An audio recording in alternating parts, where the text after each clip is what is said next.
લક્ષ્મી નારાયણ દેવની ઉપાયો છે।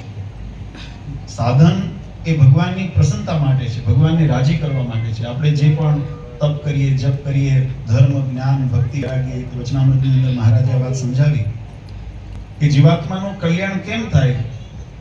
ત્યારે મહારાજે સંતો ઉત્તર કરે, સભામાંથી ઉત્તર આવે તે પહેલા મહારાજે પહેલા શંકા કરી। મહારાજ કે ઉભારો, વિચારીને તમે ઉત્તર કરજો। તમે એમ કહો કે સાધન છે। આજનો દિવસ આપણા માટે ઘણો સૂચક છે। ભગવાનની પ્રાપ્તિના જો પરમાત્મા પૂર્વે અવતરિત થયા, મત્સ્ય, કચ્છ, વરાહ, નરસિંહ આદિ ભગવાનના અવતારો થયા, અને દરેક યુગની અંદર ભગવાન જ્યારે ભક્તોને ભીડ પડે, અધર્મ જ્યારે વધે ત્યારે ધર્મનું રક્ષણ કરવાને માટે ભગવાન પ્રાદુર્ભાવ પામતા હોય છે। પણ વચનામૃતની અંદર મહારાજે વિશેષતા બતાવી। મહારાજ કે ધર્મનું સ્થાપન તો કરે છે, અધર્મનું ઉચ્છેદન કરે છે, ભક્તોનું રક્ષણ કરે છે, પણ એની સાથે સાથે ભગવાનના પ્રગટ થવાનો જો મુખ્ય હેતુ હોય તો મહારાજ કે ભક્તોના ભાવને પૂર્ણ કરવા માટે।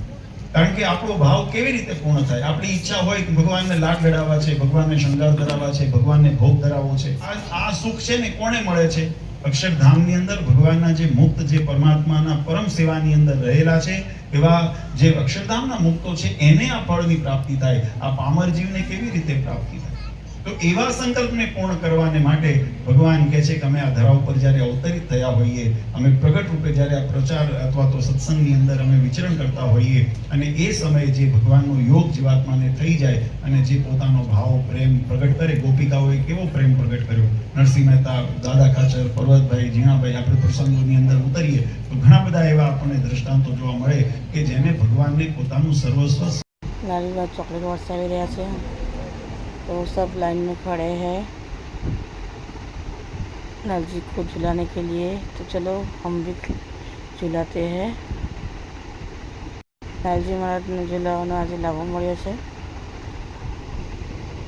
તો દર્શન કીजिए।